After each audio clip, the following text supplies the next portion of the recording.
In this quick video, I'm going to show you how I join together the ends of the chevron and on infinity scarf. So you can see when it's folded over, the two ends, they kind of mismatch. So we got the peaks where the troughs are and vice versa. I'm going to use mattress stitch to sew these two ends together so that they interlock nicely and create an infinity scarf. Now the first thing I'm going to do, just to make it easier to see, is I'm going to pop a little stitch marker in the peak and the trough. This will just help me make sure that I'm staying on track. So here we've got the last row of the scarf, and I've left a super long tail that I'm going to use to sew them together. So I'll just pull that through. I'm going to use the mattress stitch to join them. I have a separate tutorial for the mattress stitch, so if you've not used that before, you can go and find that. But let's start by popping some stitch markers just in the points where I think it's going to be useful.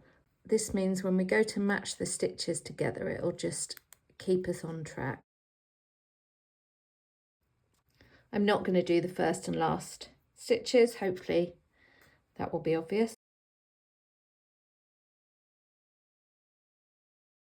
Those should match, those should match, and those should match. Now you can see when I hold these together, it looks quite counterintuitive, but I promise as we go, it will all jigsaw itself together. So I've got my last stitch there at the back, and all I'm going to do is match stitch for stitch. So that's that first stitch using the mattress stitch technique. So I want to go back into that last stitch there.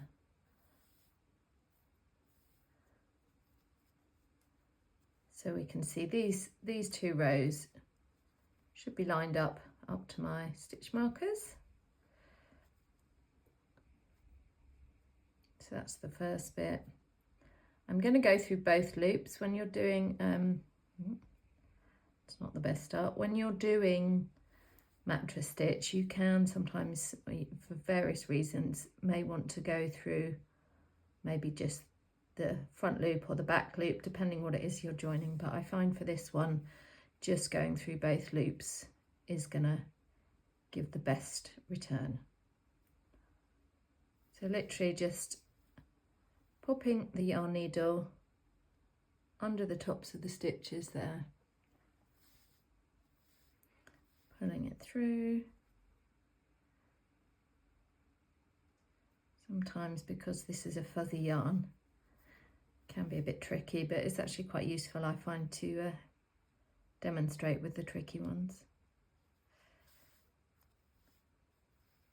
And then with mattress stitch, about every couple of inches, inch or so, just do one more.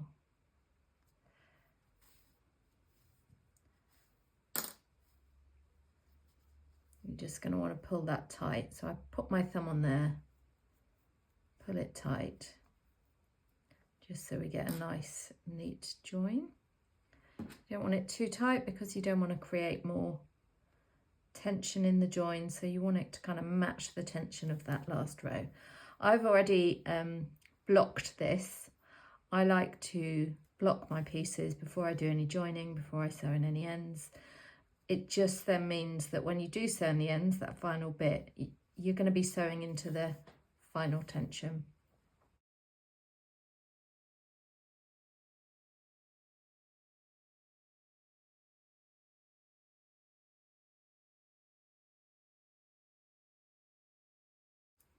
So as we get up to this first marker, this is where I test to check that I have been matching my stitches correctly.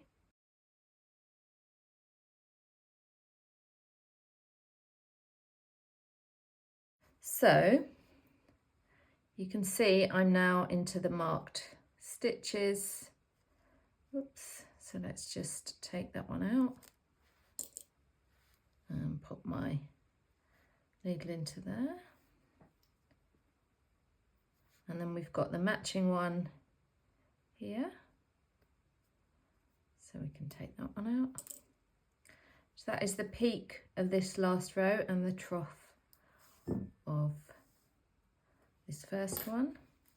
That's the first one, and if I straighten it out, you can kind of see how that's starting to come together. But when you do fold it up like this, it does look a bit, and it feels a bit weird. So just, I find holding a few stitches at a time makes it way easier to stay on track. So let's keep going.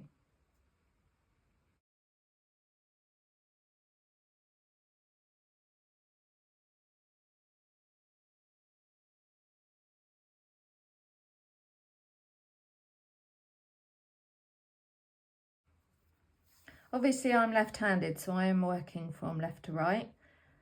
If you're right-handed, you're probably going to find it more comfortable to work from right to left, but really it doesn't make much difference. And in this pattern, there's not a wrong side or a right side. So you can kind of fold it whichever way you prefer.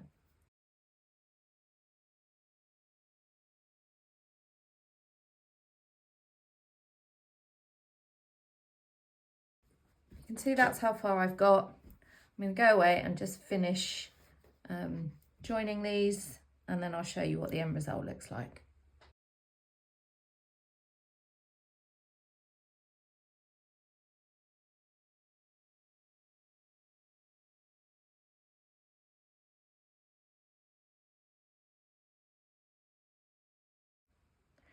This yarn is actually still damp because this hasn't officially finished blocking, so I've been pulling it tight as I sew the ends together, just because it's not sliding very well.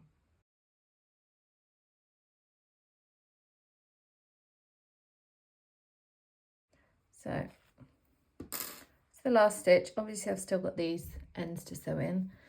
If we have a look there, you can see here my mistake where my tension was a little bit looser at the start and then tightened up at the end. But I'm going to pop this back on the blocking board. You can see, you know, the join, obviously it's not completely invisible. It's usually less visible on the other side, but again, this is damp. So what I'll do, I'll give it a little bit of a steam and block that out. And once it's dry, I'll get some pictures and you can check out this pattern on my website.